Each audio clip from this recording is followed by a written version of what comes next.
Hi, and hello, and good afternoon, good morning, good evening, wherever you are. Welcome, welcome, welcome. My name is Gail Withers, and by day, I'm a corporate training facilitator who helps managers empower their teams with unique training programs developed, of course, by yours truly. And then in my other life, I host these important conversations on topics that we all need to know more about. So, today we are talking about the mental health and emotional wellness of our young people, especially since October is Emotional Wellness Month, but even more significantly because of the continuous rise in suicide rates among our youth. I have with me today Kerren Griffith and Joy Langley. So, let me start first by telling you a little bit more about these two awesome ladies. So, Kerren Griffith is a mental counselor with a master's in mental health counseling from Fordham University. She also has a BA in psychology from the University of the West Indies. Her experiences include working with at risk teens, families, and adults, including those with intellectual and developmental disabilities across various treatment settings.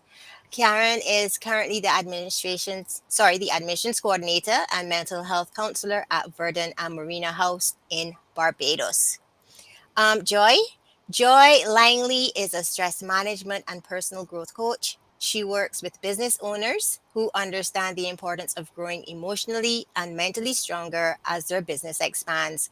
Joy is a qualified therapist who runs a thriving business in the UK. She provides creative strategies and frameworks that build emotional and mental resilience. That was a lot. That Welcome sounds to the good. show, ladies. It is great to have Thank you. you. Um, Gail, yes, Gail, can I Joy. just say you forgot to say that I really like chocolate. Oh, sorry. Joy really likes chocolate, and Karen believes that we should really work harder at getting everybody to be more comfortable sharing with us because that is great. That's really great for our mental health. Sorry, That's ladies, I correct. forgot to add those two things. That's So, correct. welcome, and I'm going to get started with the conversation. I'm going to start with Karen. Karen, can you tell us a little bit about why this topic is so important for us today? The emotional wellness of our youth as well as their mental health. Mhm. Well, first of all, I just want to say thank you so much, Gail, for inviting me for part two of this really important discussion because the mental health and emotional well being of our youth is so very important. It's just as important as their mental health, and it really plays a critical role in their overall health and well being long into their adulthood. So, it is such an important conversation to be having. And as you mentioned earlier, suicide still continues to be an issue with this particular group of persons. So, it really is something that we do need to pay more attention to our young persons, their mental health and their emotional well-being. When we talk about mental health, we're really talking about their mental, emotional, and overall behaviors. But the reason why this is so important is because it affects ultimately how we feel, how we think, and how we act. Mm-hmm. And a poor mental health, or actually, yes, poor mental health often interrupts that solid foundation for building those important skills and behaviors that persons need later on in life. Um, Mm-hmm. it really plays a role in how our children handle stress, how they relate to others, and how they make choices, whether healthy or not. So it's important for them to have that mental health and that emotional wellness because then it allows them to cope with things that come through life. As random as life can be, a solid mental health and emotional well-being can really help them to grow into well-rounded adults.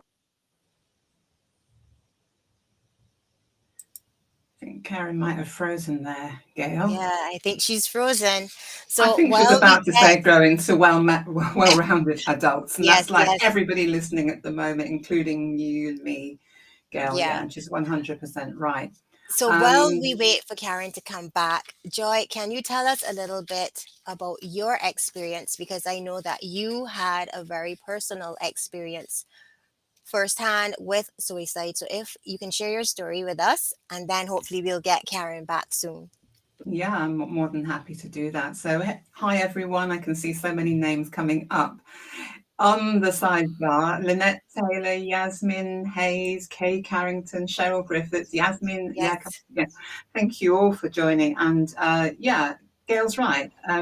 Unfortunately, I do have a very personal experience of uh, suicide, a word which I do still find hard to say, and I've spoken to Gail. I sort of say it in all kinds of other different ways. But my son was 23 years old, 23 years of age, and he'd had a diagnosis of bipolar about a year and a half before that. So it was a bit of a surprise to me. And as a mental health person, I was like, "Ooh, of course these things can happen to me. I'm not immune to life stuff."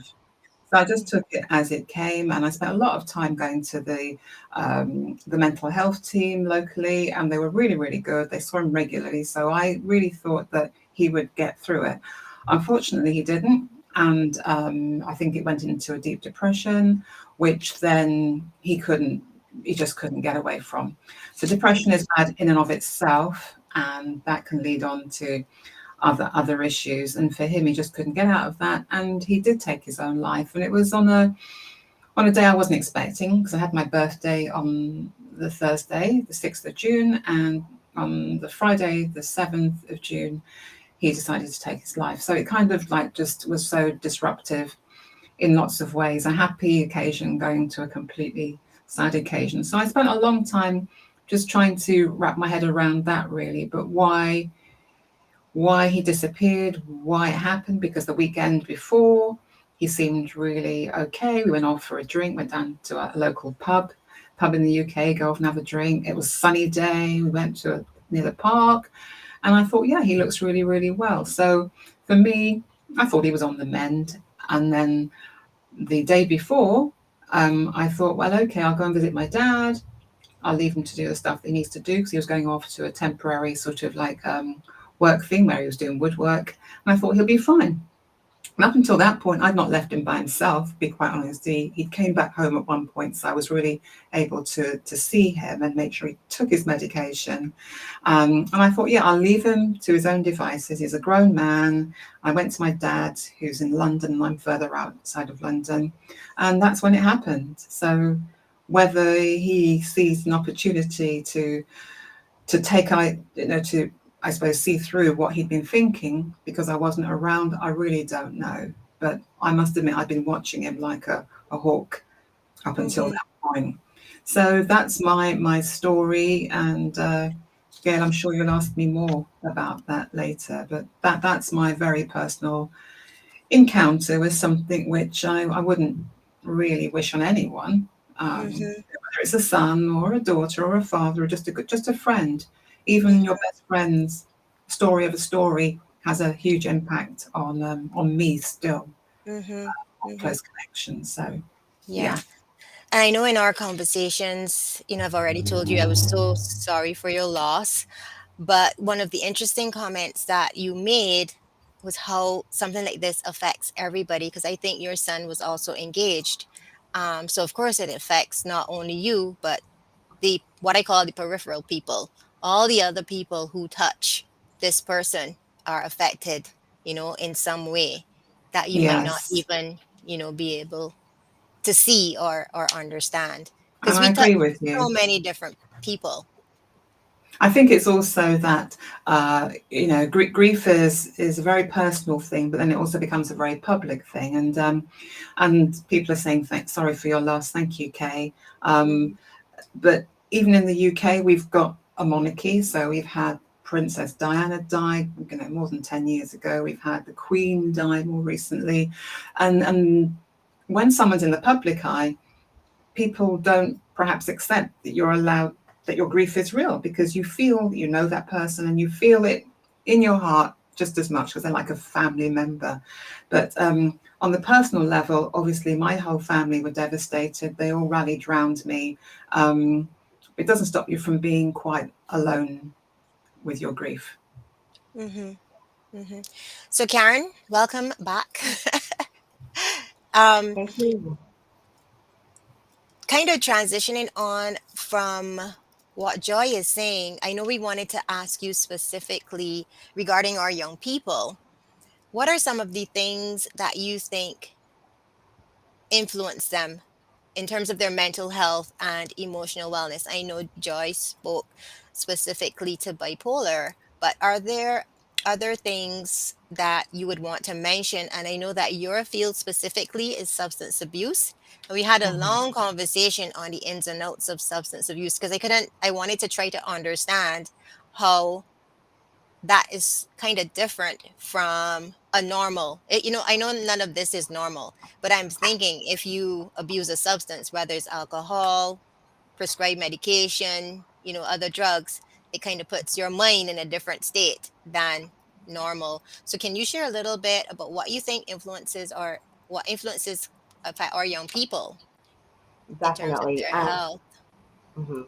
And I just want to make sure you guys can see me and hear me clearly, okay? Yes, we All can. right, perfect. Good. Seems to have some internet issues there before. But yes, the impact of substance use, especially on our younger persons, can certainly play a much more significant role in their overall mental health. Things like peer pressure and generally now, even in this age of social media, all really play a role in influencing their mental health. But I'll speak more specifically to the substance use and how the effect of alcohol and other drugs can undermine their physical, their social, emotional, and mental well-being of younger persons. I think one thing you have to remember is that yes, when persons are upset, but particularly more so teenagers, being in that age group, then there's the influence from peers. They may turn to substances, drugs, or alcohol to help them to manage with whatever feelings they might be experiencing. And while adults may do this as well, we have to remember that teenagers or younger persons, their brains are still developing. So because of this, that coping, that link and feeling like, okay, this makes me feel better is now something that's going to become more of a habit and it's going to happen more quickly.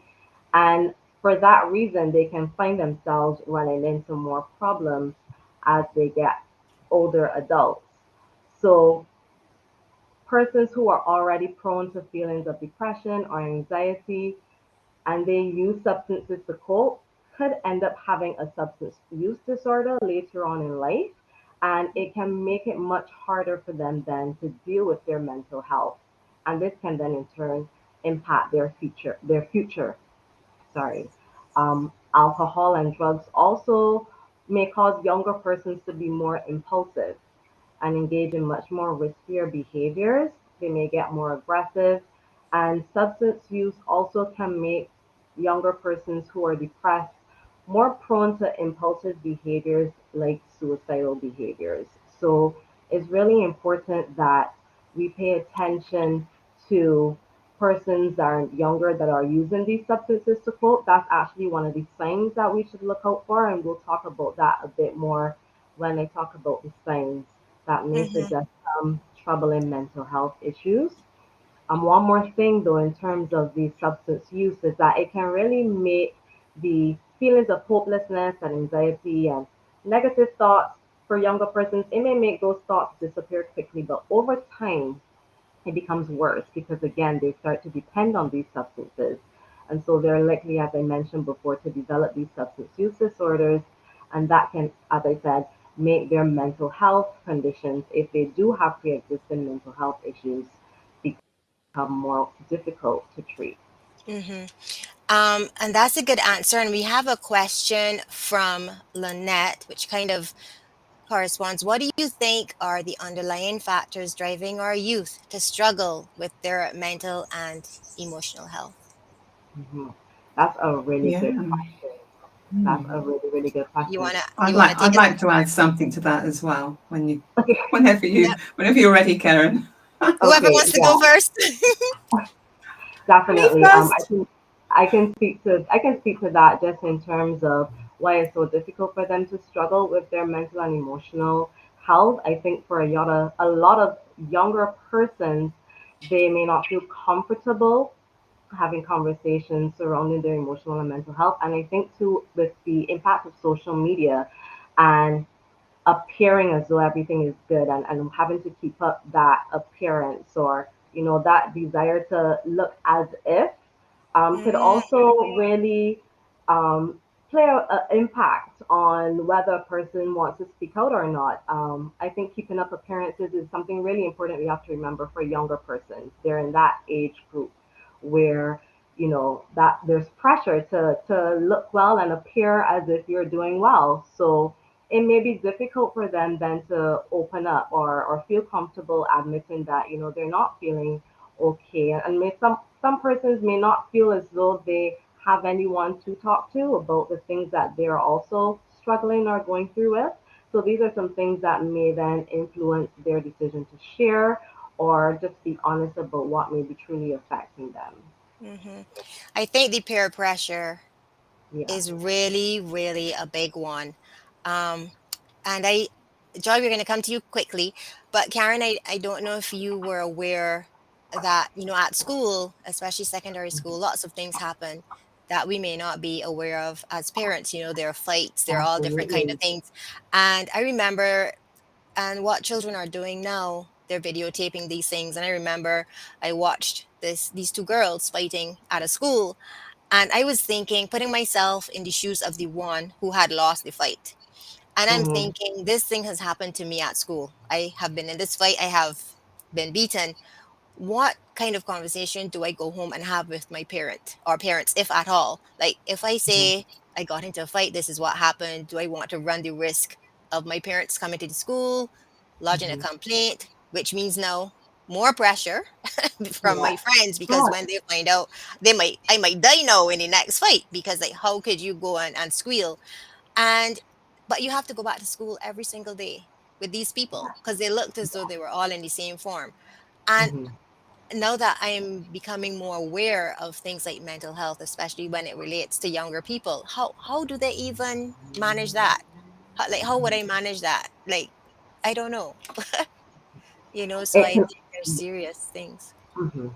Yeah, and that those types of instances happening in schools really can affect that individuals, their confidence, their self-worth. They may even start distancing themselves from friends and family because of what would have happened. And these are all things then that can play into affecting their mental health. So imagine you or find yourself in that situation, and you're going back to school around these same people who may be making fun at you. People may just be constantly throwing it in your face. It's Hmm incredible pressure for persons in that age group. And again, at that age, a lot of the focus is on, who am I, that identity in those years. So a lot of that can really cause them to internalize really harmful messages about themselves. They may feel less than, and this can then in turn just affect how they view themselves and ultimately their mental health and their emotional well being. Yeah, and probably send them over the edge and Yeah. probably make them, yeah, commit suicide. Joy, can you share your take on this? Yeah, well, I think, we have to remember that we were once young too. And I'm on the wrong side of 50, so I've lived a life. But I do remember back at school that uh, mental health was never spoken about, Mm-mm. and you just basically were around your friends. You mentioned fights. That sounds very familiar, Gail. I hear that part too. But the pressures I remember as a child, I'm from a family of five children, so it's just struggling to be seen and get some attention. That's bad enough in itself. So I became a bit of a loner within the family, and hmm everybody has their role within the family. So children, depending on how many you have, and they take up these roles. The one that's the smart one, the one that might be into sports, the one that might be, I don't know, the person that's the emotional kind of sponge within the family. So you've got within even families, people taking up their roles. And within without putting the world into a family environment, there's pressures within a family, as I said, within brothers and sisters. Also, parents struggling in terms of like perhaps not getting on. So we're kind of separating, I think, mental health from the rest of the world, because I think there's a lot of stuff that's going on which is not just to do with being a teenager. The teenage thing, bringing it fast forward to the 21st century, yes, there are definitely more pressures that they face, which I personally wouldn't want to have. The presence of mobile phones is one thing, good and bad. You know, they like to keep in touch with each other, but it means that it's also affecting their attention span. It's affecting my attention span. You know, phones and laptops, they're all affecting my attention span. So for me, that's one thing. And now if you're in a learning environment and you've got to have a good attention span, because we all know you've got to be pretty smart to try and understand what the teacher's saying, and your attention span is getting shorter and shorter, that's going to create difficulties. So I think that school is meant to be for learning, but I think learning has become very difficult. And the friendship groups that you mentioned, Kerren, the peer pressure, I think that's always been there. I don't remember that as being something that was unusual. There's always the popular people, there's always the ones that aren't so popular, and there's the ones that are in the middle. I think I was somewhere in the middle, you know. So I didn't have, if I had a bad day, I could go home to my family, and they were reasonably decent human beings, so I felt safe. What for me, when I think about modern society, there is nowhere that you go back to that ever feels safe. You go back home and you got your phone on you. And as an adult, I have my phone on me. I don't keep it on me, but it's in the room. You know, young people have got it under their pillows, they're going to bed with it, they're having it everywhere. So for me, that whole thing where things go wrong, you mentioned fights, very popular at schools, aren't they? You can't get away from it. So you're bringing it back home, there's nowhere that's safe. I don't think, for me, with anxiety and stress, you have to get a sense of safety at some point, almost like you can feel your shoulders like relaxing. And we need that as adults. They need it as children. Where do they find that? So I don't like the fact that life is very pressured in terms of this social media. But that Mm-hmm. thing, you know, if you went back a generation, they might say television was a problem for me because there wasn't much television before. You know, I was born 1960, so that's quite a long time ago, really. But television was new. The pressure from watching shows, wanting to copy, and this whole thing about copycatting is one thing, and then music. You know, people Mm-hmm. blame rap music, this music, that music. I don't know. I don't. The content of music is interesting. It can influence. Mm-hmm. Television influences. The media influences. Music influences. So we're kind of looking at where are all these influences coming from to make somebody feel unhappy. Because that's, for me, you know, the suicide is just the end of the line where your unhappiness has got so deep and so entrenched that you just can't find a way out of it. And I felt like that personally. There may be other adults who, you know, would say they have felt like that. It depends on what's happening. At the moment, money is a big issue. Energy issues is a big thing in the UK. We're all feeling depressed. We thought that the COVID was bad enough. That made us all feel depressed, but we bounced back, and there's something new. So Mm-hmm. adults are dealing with stuff and getting depressed. So suicide happens at that end of the scale. But we're looking at the young people, and they have pressures which, you know, I wouldn't want to be a teenager in this particular century. Yeah. I just I wouldn't want think to be. I think one of the differences, if I look at what's happening today versus when you and I were growing up, because Karen is a whole lot younger than you and I, Joy. The difference here would be, yes, there might have been fights when you and I were going to school, but we didn't have that social media influence. So if I had a fight at school, only only who saw would know. The challenge Mm-hmm. now is that the video is circulating to 10 million trillion people. Mm-hmm. That is the difference. So how, how do we manage that?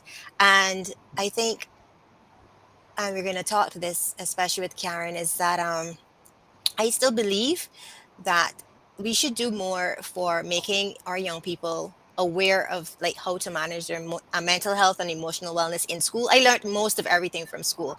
My parents, we didn't, mental health was not a thing. Emotional wellness was not a thing. And when you had an issue, you were supposed to suck it up and make it work because that is what they did. And that was the example they gave us. So it's at school that you learned everything, but I'm not sure that it's discussed as much as maybe it could be. I'm not even sure if it's on the curriculum, but I wanted to get to these signs, Karen. So I'm going to start with you and then I'm going to go over to Joy. Like, what would be these signs? Because if my daughter had come home from school after a fight, I would not, I can't say that I would know unless her uniform is torn or she has a Mm-hmm. cut or something. And if she gets into the car when I pick her up and she's pretending that everything is fine, I'm saying that it's not, as a non-professional out of all three of us, I'm not sure it's that easy to No. pick things up, especially if that person is good at camouflaging their feelings and hiding what they're feeling. And that's a lot too about what social media is about. I'll show you my smile and my face when I'm pretty, and you know what, who am I when I turn off my phone? I might be a totally different person. So are there any signs that we might be able to pick up? And Joy, then I'm going to ask you the same question because maybe now looking back, there may have been signs you saw, not putting you on the spot, but maybe, maybe you could share on that. So, Karen, can you tell us, like, what Mm-hmm. signs maybe should we be looking for that would help us? There certainly are signs that you should pay attention to, but also just remember as everyone can feel low or anxious or angry at times, and it's normal for persons, or younger persons to have low moods sometimes, to maybe have trouble sleeping, and these are not always signs that mentally there's a problem. But when these changes or these slight signs, happen to persist for a period of time longer than usual, then it may suggest that there's something there that may be off. So, again, maybe they're seemingly sad for a much longer time than normal. So, maybe in a period of 2 weeks, you're noticing that they're always in this low mood. They may seem to have trouble just engaging in everyday activities. Again, over a period of time, they may, if they're in school, they may not be doing as well as they have been previously, or they may even be refusing to go to school or to work. If they're working, they may just decide, that they no longer want to do this or they don't feel like doing it today. They may have trouble sleeping, and again, having trouble sleeping may or may not always suggest something is wrong, but certainly if it is unusual for that person, if they're just having outbursts or they just seem really irritable, they may be talking about harming themselves, talking about feeling suicidal. These are all things that we do need to pay really important attention to. Substance abuse, as I would have mentioned earlier, increase Mhm, in substance use. You noticing that maybe they're using, if they are accustomed to using, they're using a lot more or a lot mhm, longer than they typically do. They may even be withdrawing from their social interactions. So they may not be hanging out with their friends as often as they usually would be. They may be engaging in some risky behaviors. We may see changes in their appearance, their weight. And so these are all things that, again, standalone may not seem like an issue, but if it is a steady, 2 weeks, and this is some things that you're seeing, then it could suggest that this person may not be emotionally as well as they mhm, have been before. mhm. And Joy, what is your take on this? Yeah, I mean, before I go on to it, my partner's in the kitchen. I can hear him. I don't know if you guys can hear. He's about to make some dinner. It's the evening. I may have to shout at him and let him know that he's disturbing this really important conversation. Dave, yes, his name's Dave. I think he heard me. I think he heard. Great. So yes, so this is quite serious stuff, and I don't want it Mhm, to be ruined by background noise. But I think, Karen, you've covered a lot of the symptoms that I would be looking for as a therapist with my clients, and they relate to adults, to children. So the sleep is a big issue. I tend to like relate things to myself as well. So for me, sleep is definitely a sign that I'm having a low mood. If my sleep gets interrupted for more than a couple of days, I don't function very well. In fact, one day and I'm pretty rubbish. So you don't really want to have anybody in a low state for that long, because it changes from being an emotion that's passing through them into a mood, like setting it in quicksand. So it gets quite set. Also, food is very interesting. That you mentioned going off food. For me, my son, at the beginning, he slept really, really a lot, and then he slept quite normally after that, which was fine. And towards the end, I noticed that again he was sleeping far too much, and I'm talking about half a day. So you're going to bed at probably, I don't know, 10 o'clock, and you're still waking up at 12 the next day. That's an awful lot of sleep. So there's, proper technical names for that. And you're right, as a practitioner, I would look at that and I would notice that in my clients. For my son, it's I carry a lot of guilt as well, rightly or wrongly, but it almost feels wrong for me to be a therapist and not to have been able to help my son. So I've lived with that. I still live with that, actually. But it's really hard talking to him when he's my son. I'm just his mum, and he knows what I do for a job, and he kind of ignores me, which is fine. So I did get him a therapist in the end, and he said yes, which was good. It took me like 2 or 3 attempts for him to say yes to having a therapist, because I know it's important to be able to have somewhere to talk. And in the feed, someone mentioned about parents, that children, do they listen to their parents nowadays? They do not. Did you listen to your parents? Did I listen to my parents? Yes, we I did, mean, Joy. We had no choice. I don't know which country you come from. So you I am mentioned from from the Caribbean. Barbados. From the Okay, Caribbean. You so listen I'm to your half. parents or you die, Well, Joy. I'm an English-born West Indian, so English, British, West Indian. And you don't really listen to them. I never really listened. I did my own thing a lot of the time.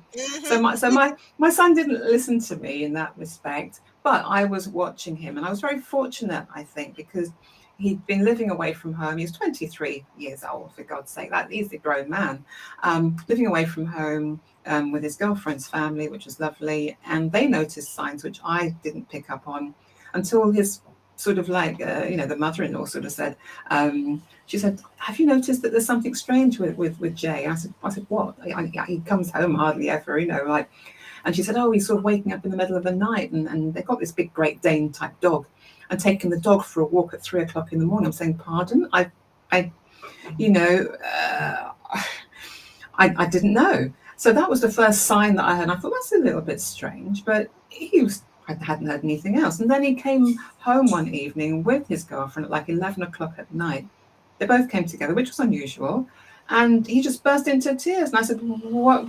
That was a real shock for me, to see him like crying. I'm thinking, what's so serious that you really can't handle? And he had changed job at work. He was trying to get promotion. He was doing something a little bit higher up, and he was just working really hard. He was also drinking lots of black coffee. He was drinking tea a lot before he was a car mechanic, car technician. Suddenly drinking lots of black coffee. And black coffee, if you drink too much, again, that's it's quite a poisonous subject. You can get, like Kerren probably told me, you get kind of an overdose on coffee. So he was doing that. And then he wanted to say he wasn't unhappy. And then he had another thing on top of it, which was his friend had a holiday, which they were all going on together as a couple. The couples had all split. The holiday was in ruins. My son tried to get the money transferred from one account to another, and the friend who was in charge of it, on the main person on the name at the travel agents, they said no. He said, no, I'm not going to allow that. I won't let him go, even though the travel agent said it was fine. So there's all these things piling up. So there were pressures on him, which I recognised, and that contributed to it. But signs, if he'd been in front of me, I think I would have noticed definitely the kind of erraticness or not being able to sleep. Whatever the coffee was doing to me, I would have noticed that immediately. Taking a dog for a walk at 3 o'clock in the morning, that would have been like a red flag, a huge red flag for me. But him bursting into tears was the first thing I kind of knew this is a bit weird, because my son, he's he's basically a very happy-go-lucky person, absolutely happy-go-lucky. So it was totally out of character. So when you say could I tell you any signs, Gail? I wasn't aware of them until he came home, and even then, it was more a case that he was just sleeping a lot. Definitely stopped seeing his friends. So, Kerren, you're right. That isolation. He just didn't want to see his friends. This was a very outgoing, bubbly person. He had a phone. If it rang, I'd say, "Oh, your phone's ringing." He'd ignore it. So I just thought, I'm just basically, it's very, very fragile situation. And the thing that I noticed was that the medication just kept him very quiet. So I thought is that good? Is that bad? But I made sure he took his medication. And for me, when it comes to medication with perhaps older, young adults into young men, young women, is that who's watching you take your medication if it's helping you? Is it hard to actually stick to the medication? I have lots of tablets myself, boring ones, cod liver oil, vitamin B3. Do I remember to take them? No. And so I think the whole medication thing for young people taking it when they are unwell can become a problem. But I probably haven't answered your question, Gail, because I don't think I noticed anything apart from just total sleepiness and loss of contact, isolation.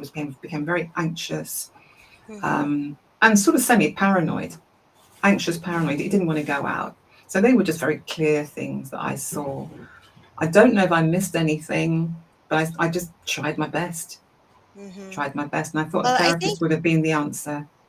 But no, those were. I think that was a good answer. It's an honest answer. Sometimes you see things and they're red flags, but then like, what do you do? Because Lynette has a question, like, how far should a parent go, or their child's privacy and the parent's access to important or harmful information? I mean, you sent your son to the therapist, but when he burst into tears, or when you found out he was taking the dog for a walk at 3 o'clock in the morning, what kind of conversation would you have had? Like, do you say, okay, so what's going on? Why are you taking the dog for a walk at 3 a.m.? Like, what kind of conversation then do you have when you see the sign? And I guess, Joy, if you can't think of an answer, Karen, I'm going to bring that question to you, because we're talking about signs. So yes, it kind of follows. You're telling me these are some signs you can look for. So my next question would be, after I see this sign, what do you suggest should be my next step in trying Mm, to encourage that person to have that comfortable, honest, non-judgmental on my end conversation with them? well, I'll Yeah, pass that back to Kerren, so Kerren Yeah, can, yeah, yeah. Karen, you can tell us. yeah, I think that it's really unfortunate that Joy has had to go through this experience, and when you see those types of behaviors, as she said, they're out of character for Mm-hmm. that individual. They raise those red flags. You're concerned about their well-being. Of course, the first thing that I would definitely encourage is start by talking to that person. They may not be wanting to talk, but certainly letting them know that whenever they're ready to speak or ready to share, you may say something like, I noticed that you don't seem to, or I noticed that you were crying and I just was a bit concerned. Let them know that you're worried about them and that you're really concerned. Even if they're not ready to have that conversation, I think letting them know that you recognize that they don't seem to be doing well is an important Mm-hmm. place to just kind of have that conversation start. Letting them know that, they're not alone in whatever it is that they're struggling with, and that whenever they're ready, they come and can talk about what it is that's bothering them. Of course, if they don't want to have that conversation with you, I think it was, great that Joy suggested, him reaching a therapist, because they may not want to have that conversation. But certainly redirecting them and letting them know, okay, well, if you do want to talk to someone, then there is some information that I can pass on for you so that you can find someone or have that outlet to talk about whatever it is that is bothering you.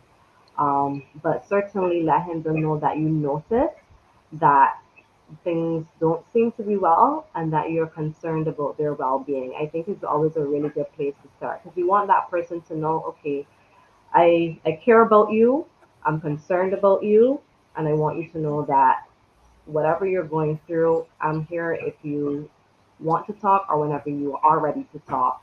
Just know that I'm here. So I think that's just a really good place to start. Again, they may not want to have that conversation with you, but just letting them know that you've noticed some changes is a good place to start. Mm-hmm. Yeah, I agree. Joy, would like to add anything?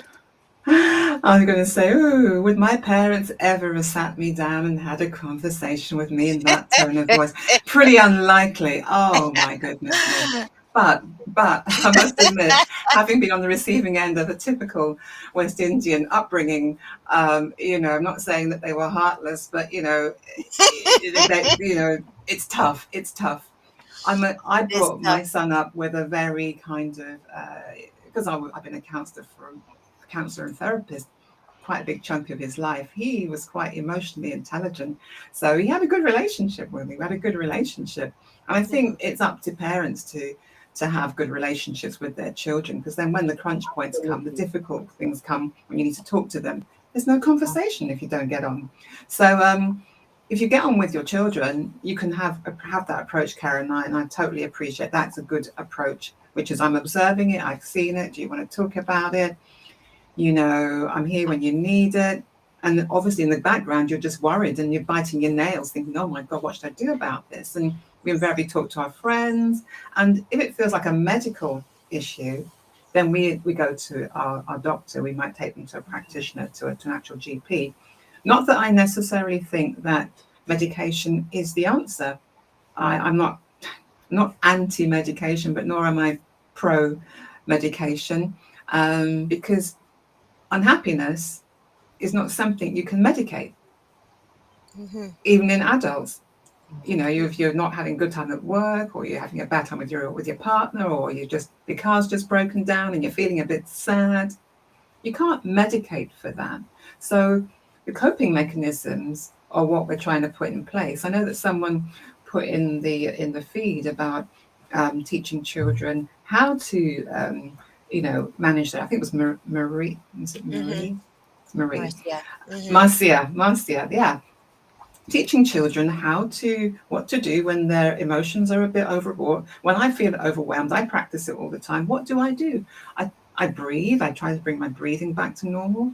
Recognize that it's stress. Recognize that's what the body does. What can I do? So children aren't armed with those techniques. Mm-hmm. So unless they do have a good parent to go to, Karen, or a good friend, or a friend's mum or dad, because I found that my friends' parents were quite nice to talk to, because there's a bit of distance between you, isn't there? So unless Yeah, it's they different when it's your own children. it's when it's their own children, but unless they have an outlet for that emotion which they don't even understand themselves, where does it go? Mm-hmm. Where does it go? And I must bring in what I saw in the feed about social media and the pressure of being the celebrity culture, and your only way to fame and fortune is to be famous. It's like there's all these strange things, ideas that are floating around, which they're only talking to each other about things with no overview. So brothers, elder sisters, they can be useful. I had an elder brother and an elder sister. Not that they spoke to me about anything, but I wish they'd been a bit more knowledgeable. They would have perhaps shared things. But then I was the quiet one, Mm-hmm. and I was quite studious one. So I didn't, Mm-hmm. everyone ignored me, and I just, Yeah. slipped under the radar. Mm-hmm. So, yeah, it's very interesting. What can parents do? We've got to arm our children with that big word, emotional intelligence. And I know, Mm-hmm. Gail, you said that perhaps, at school, it might be their responsibility, but I put a lot of responsibility back where it belongs, with parents too. Mm-hmm. They're But our children. They're somebody our also children. had We have in to the raise chat. them. Yeah, somebody had in the chat. The challenge could be children having children. And my thing is, we work. There are three places we really that are three main touch points in life. We have our parents, we have our teachers at school, and then we have our co-workers in our work environment. Those are the three main places: home, school, and work. And I think it should be a combined effort, because some parents may genuinely not know. It's like you want an orange from somebody who only has apples. What do you do? Do you change your diet? Not really, because I might not like that fruit.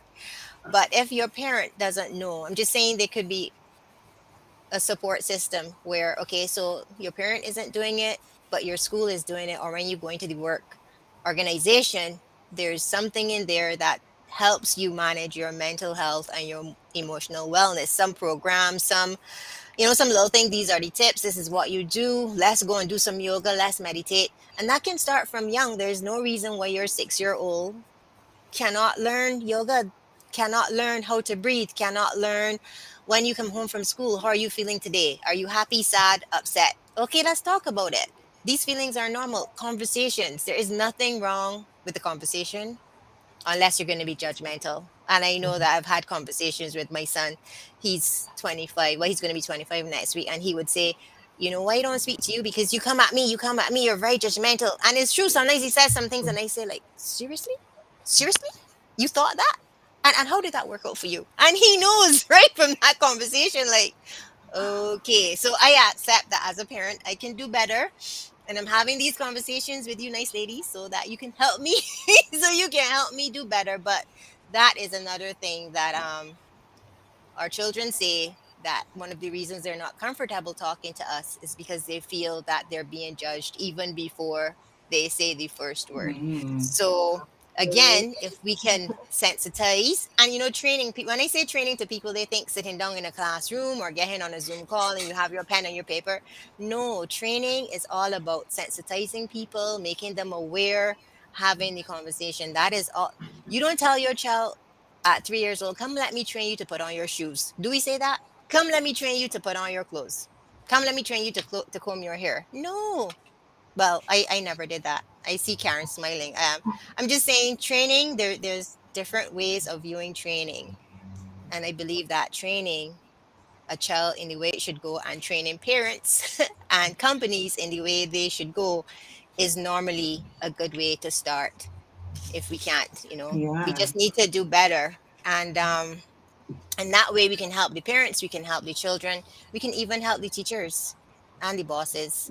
Well, you, And then Gail, are everybody would you're be the happy. expert about training. You are the I am. trainer. I You am. could devise a training plan between Kerren and me. Gave you some Yeah. information. You would have a That training plan, like yeah, 10-point that's plan. what we're gonna Boom. talk about after the live, but none of the two of y'all That's your knew that. skill. That's your skill. And But I what love this comment. There's a comment that says Lynette from Lynette saying it takes a village.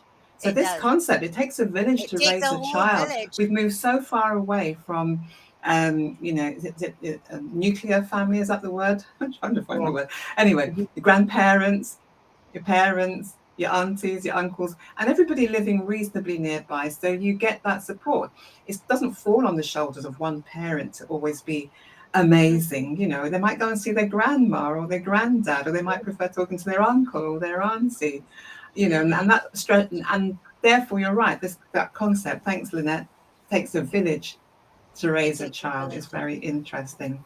But perhaps we've Mm-hmm. moved away from emotional and mental wealth and keeping our youth. No, we The have. title of your No, program, Keeping Our we're Youth Mentally and Emotionally Well. It's Sorry, all Gail, for connected. hijacking it. It's all connected. The only other thing I wanted to clarify, especially for our viewers, and Joy, this goes back to something what that you said earlier, and we can't medicate happiness, which is interesting because I always thought that suicide was more related to hopelessness, where this person feels so hopeless, like there is nothing, nothing, nothing they can do to get out of whatever they perceive they're in, that they take their own life. So I wasn't even thinking, I never thought of happiness as being involved. I mean, yes, you can't medicate happiness, but can you medicate hopelessness? I guess no.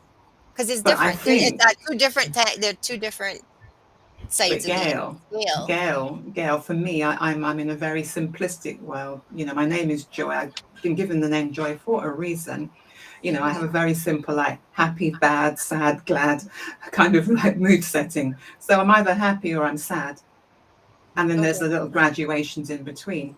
And I've just been watching my own progress through my own life from teens to 20s to 30s and the things that have made me unhappy. And I have been depressed in my 20s. It was awful.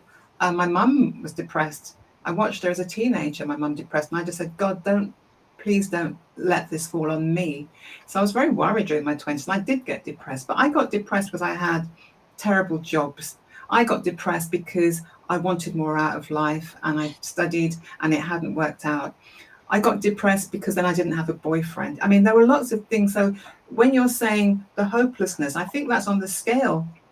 Mm-hmm. That rhymes. Yeah, between The happy and scale, sad. Gail, Yes, but between it's down happy and sad. here. Yeah. Up here is a loss in happiness, enjoyment, fulfillment, satisfaction, whatever that might be from life, all the pluses. And then you enter the minuses. You're a bit low, then you're unhappy, then you're comparing yourself to others, like people have said with social media, then you find you're not good enough as a human being. And so you're entering some very dangerous territory where you don't feel Mm-hmm. that it's worth living. And people use that phrase. I don't Mm-hmm. think it's worth living anymore Mm-hmm. because they can't grab anything. So you said about hopelessness, but I think if you have to give somebody hope, which tends to be something that lifts their energy, which gives them something that's worthwhile. And I really, in retrospect, you asked the question about what, I don't think you asked me, but you were going to ask me this question. I remember you saying, Gail, about in retrospect, what would I have done differently? Since then, I've read that I would have possibly taken him away from his environment. The environment that he was in here, I would have taken him away from it, not me personally, because I'm probably part of his problem. He needs to be in a different environment. So I had in my wildest dreams putting him on a farm, sending him off to some ranch somewhere in America, I don't know, somewhere where he's just like waking up in the morning with a purpose. You're milking the cows today, or you're going out there and you're feeding the horses, or you're doing whatever. And that's all you have to think about. You don't have to think about, oh my God, I'm at home, I've lost my job, will I ever find one? Oh my God, I need a girlfriend, will I ever meet another girl? It's just like, this is what you do. And that kind of shifts your whole perception, your whole thinking, which is why they say, I suppose, travel broadens your mind. It certainly shifts your mind from one Mm-hmm. place to another. So Mm-hmm. that's something which I think I would have done differently. Mm-hmm. Mhm. And Karen, going on from what Joy is saying, and there's a question here in the comment which relates to this as well. In terms of the mental health challenges coming out of the pandemic, Mhm. did the pandemic exacerbate what was latent and we never knew it was latent? Did the pandemic bring all these things to the core? Mhm. I Oh, definitely think right. that. Sorry. I was reading the comments there. Yeah, I was waiting. Carry on, Yeah, Gail. I was really asking Karen if she could Mhm. speak to that one. Yeah, I I'll think just sum it that, up for you. right, in terms of the pandemic, I think that's a Mhm. really good question, and I've heard a lot of discussions on this in terms of, the pandemic just bringing to the fore some of the issues that had already been there, but because of the circumstances surrounding the isolation, the lockdowns, they just Mhm. became more apparent because of what we were now faced with. But Mhm. certainly the pandemic and the last 2 years have certainly had such a tremendous impact on the mental health of persons in general, and a lot of people are still being affected from the follow of the pandemic. Just in Mhm. terms of the isolation, the uncertainty surrounding what was going on at the time. But for a lot of persons, there were feelings of stress, anxiety, depression. Persons were very vulnerable as a result of the pandemic, and that isolation and stress for young persons that would have occurred within the last 2 years, I think really brought a lot of issues that young persons were dealing with. They really just made them even more glaring. I Mhm. think that the pandemic was certainly responsible for that. But for not only young people, for people in general, I think it has just made them more apparent. But I think for most of it, a lot of these issues have been there, but the pandemic just kind of brought them to the fore much Mhm. more quicker. Yeah. And I think what the pandemic did, this goes back to what Joy was saying, and why I think it's such a good question is that Joy talked about a change in environment, which is what she would have loved for her son, just as another option, get him somewhere else in a different space. And what the pandemic did, if I could relate that point that Joy made to this comment, instead of me being able to go to work, which is a different environment, now everything because of the lockdown was confined to my house, regardless of the size. So I'm working, I am playing, it's my recreation, is my everything, but I am in this one single space, either alone or with the same people every single day. Wow. And I'm thinking the pandemic affected us in terms of that being our environment, that Yeah. one environment for an extended period of time. So I think, like the space that we are in and how we create that space, maintain that space, how we mold it seems to be very important as well for our mental health and our psyche. Definitely. Absolutely, Gail. Totally agree with you. And can I just come back to this whole thing around uncertainty? Because nobody wants to live with uncertainty, and that's the very thing that creates stress. Yeah. It's the anticipation of something bad happening. Now, nobody wants to live with that for an extended period of time. Like, what's going to happen in the next minute? Ooh, I heard a noise. I wonder what that is. Ooh, and it's the next day. Oh, I'm still feeling like that, but now it's higher. Oh my God, what's going to happen today? We lived with that pandemic thing for the longest amount of time. Even I became anxious and I knew what was happening. I thought this is a definitely, like, it's true, fight and flight response. The body's responding to trying to predict danger. And my stress levels, the adrenaline in my system, the cortisol in my system, they are just like there. They're just present, making me wired all the time, worried about what's going to happen next. So as an adult, I found it hard to cope. I don't, children, young people, they actually spend, as Kerren said, a lot of time around their around their friends. That's where they get, as you said, and I said, Gail, was the happiness from. Where do we get? I'm happier around my partner, happy around my sister, happy around my friends. That's where I get it from. And the pandemic kind of sucked that out of Hmm. life for human beings. And you're right about the confined spaces, climbing up the walls, wanting to get out, Hmm. just want to stretch your legs. We didn't realize how valuable it was having a Hmm. routine away from Home. the home. Hmm. So there's a lot of things that happen. I mean, hopefully we won't enter a situation like that again. But I just wanted to just emphasize that anxiety can be present anywhere. But that particular situation triggered a lot of high anxiety. And people that were already depressed, as Kerren said, it just made it a lot worse. And in terms of looking at stats, the suicide rate went up, which I think Hmm.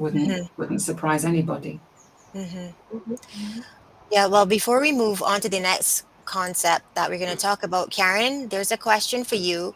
Aren't there situations where there's an actual chemical imbalance that drives suicidal tendencies? Mhm. Well, I saw that question come up. What I would say to that is for persons who have, pre-existing mental health conditions like depression or anxiety or even schizophrenia or those types of mental health disorders, certainly they can increase the chances of suicide or suicidal ideations happening. So it's really important then for these mental health conditions really to be treated. But when they're not treated, persons with these mental health issues, they tend to struggle even more with managing them.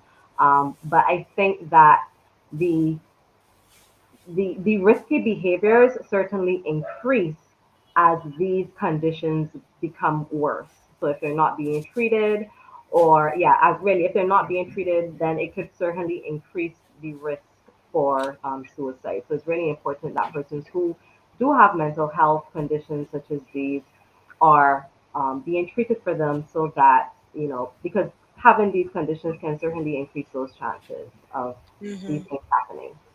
Yeah. Okay. So we're gonna move on. Karen also has a question. How do you give someone hope if that person doesn't see it possible at the moment, would that be from the conversations and the, trying to encourage them to, because you might not know they're feeling hopeless. Is that the conversation would help, you Mhm. think? Drawing them in or out? I don't know. Is that for me Some or for Kerren? Either one. I think Either we both one. can probably give some feedback to that. Hopelessness is a um, really intense emotion, and for some people, you may not even know what to say to give a person a feeling of hope.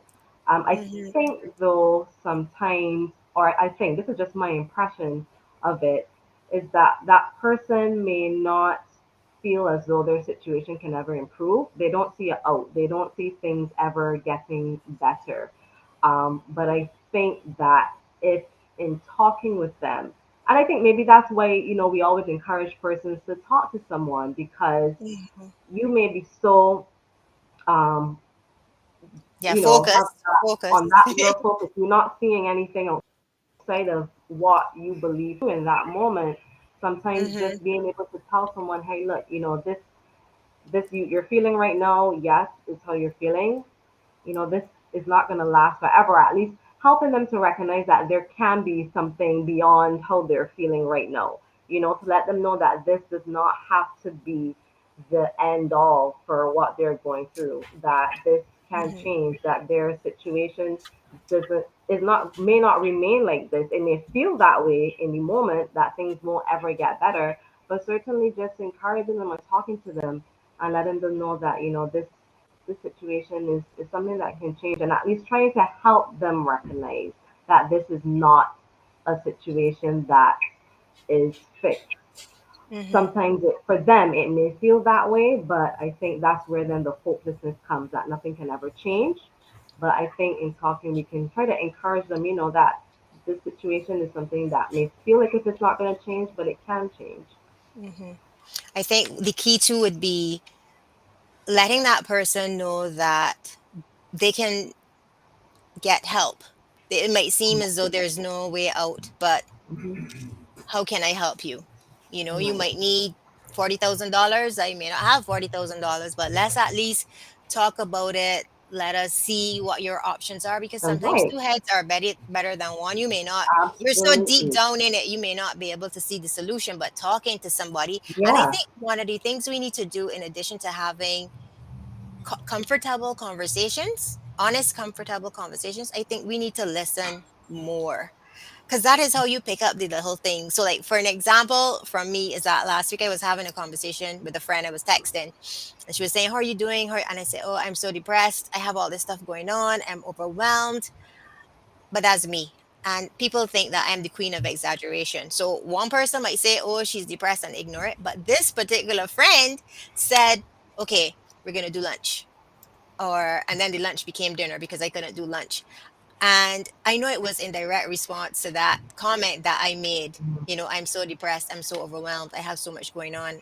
I can't manage. Like I really can't manage. And she picked up that when I said I was depressed, so not that I was suicidal, but I wasn't handling whatever was going on.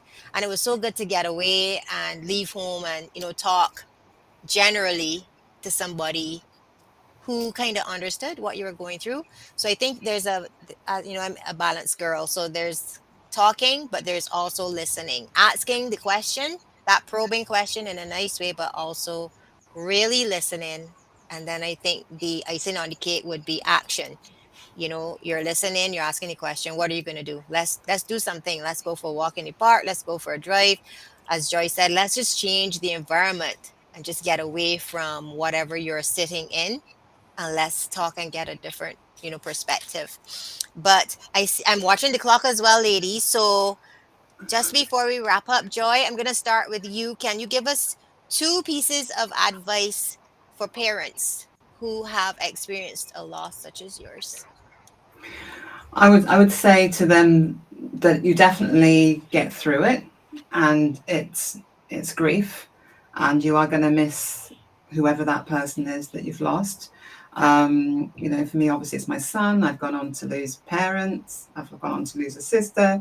It's been a bit of a terrible time, but it's just the reminder that life and death, for me, what it's done is balance up this whole thing about life and death, and be a stark reminder that death is there, but I'm still alive and I still have a lot to give. Mhm. So I've had to like try and make sure that I stay here, because there is the temptation and definitely the thought, which sounds like a suicidal thought, but it's not, that I just want to be with my son.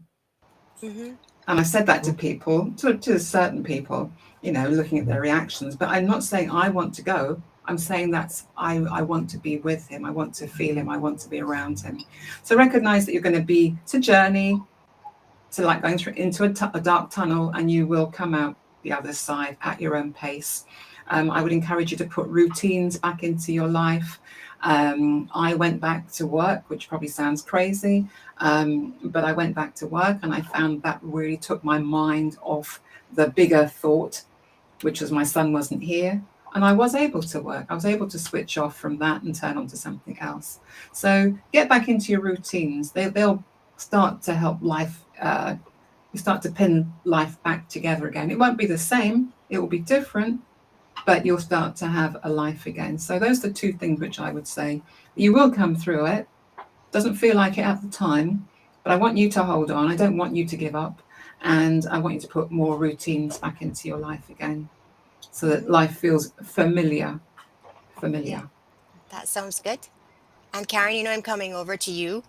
Mm-hmm. What kind of advice would you give um, for a parent, for example, whose child is suffering or going through substance abuse? I'm trying to choose my words because I do not know what the tech way is to say this. So I have a child experiencing substance abuse. Like, what advice would you give me as a parent or a relative, a close friend of this person? How do I support this person through this period in their lives?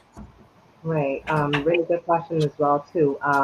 Of course, with the substance abuse, it's going to have a negative impact, and so you don't want that to be something that becomes a habit, Mm-hmm, in your child's life, or whoever that person is to you. So certainly, I would encourage persons to express that concern, let them know, that this behavior they're using, whether they're using it to cope, whether they're using it to fit in, express their concerns. Let them know that, there are a lot of issues that could arise from these substance use. And if it is that they're using substances to cope, that, you let them know that there are other ways to deal with the feelings that they may be having, whether it is sadness or frustration.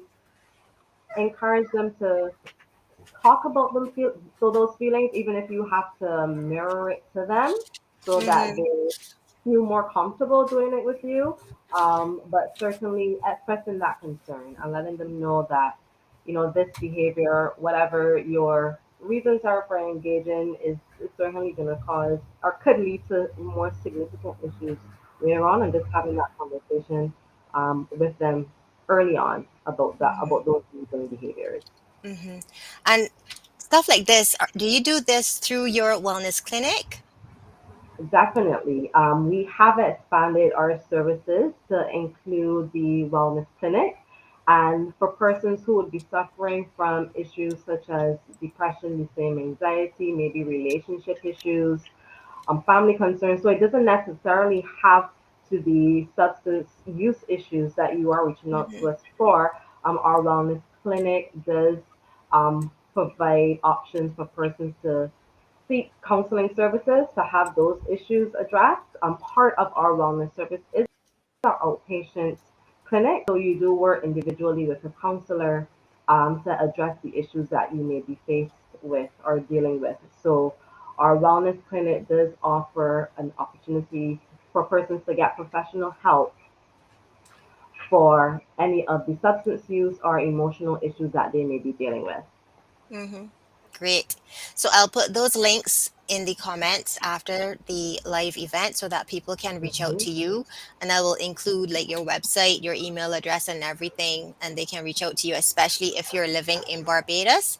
Mhm. Um, Joy, What special thing are you offering our viewers What today? special thing am I offering? Ice cream? Yes. No, well, No, it's too chocolate. cold in the UK for ice cream. Sorry. Chocolate. Chocolate. Oh my God, chocolate. Don't mention chocolate.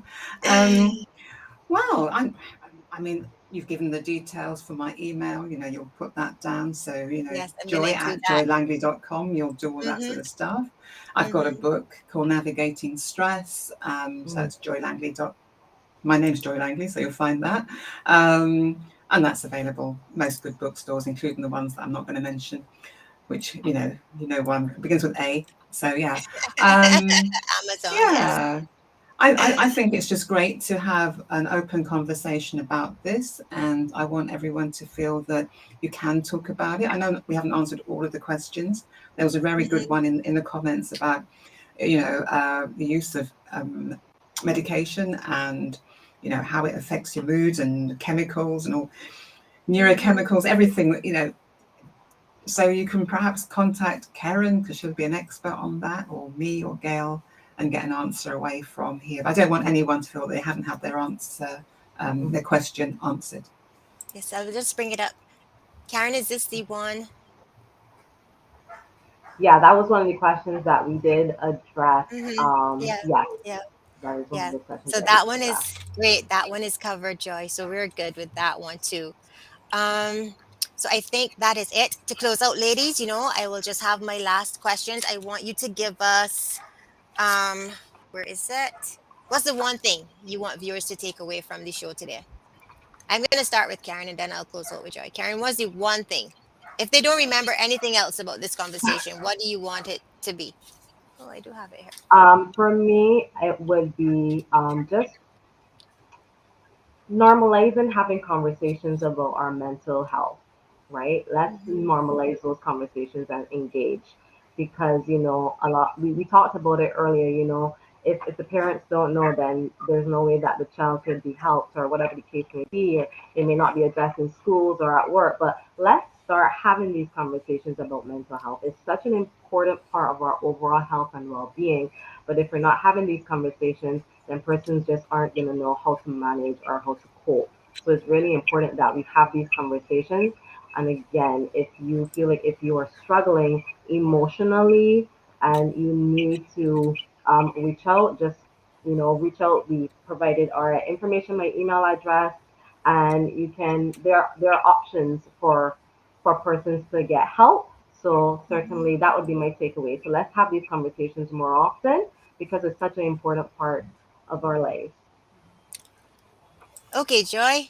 What's the one thing Yeah, you one want us thing. to remember? The What's one thing what's I the biggest takeaway? it's hard for me, Gail, but I kind of hold on to words like I know hope and hopelessness came up, and for me, it is to remind people that from hopelessness there is hope. I'm a positive person. I was before, and I still am. That hasn't changed. But just to know that you can live with a range of emotions, it's not a problem. And we all get depressed. Like things can depress you today, and you can be happy tomorrow. That's just the way that moods go. But just to remind you that there is always hope. I like Hmm. that idea of there being hope. I think it saved me a few times. That's a good Great. one. That's a good Well, one. I just wanted to thank you, wonderful ladies. This was such an interesting conversation.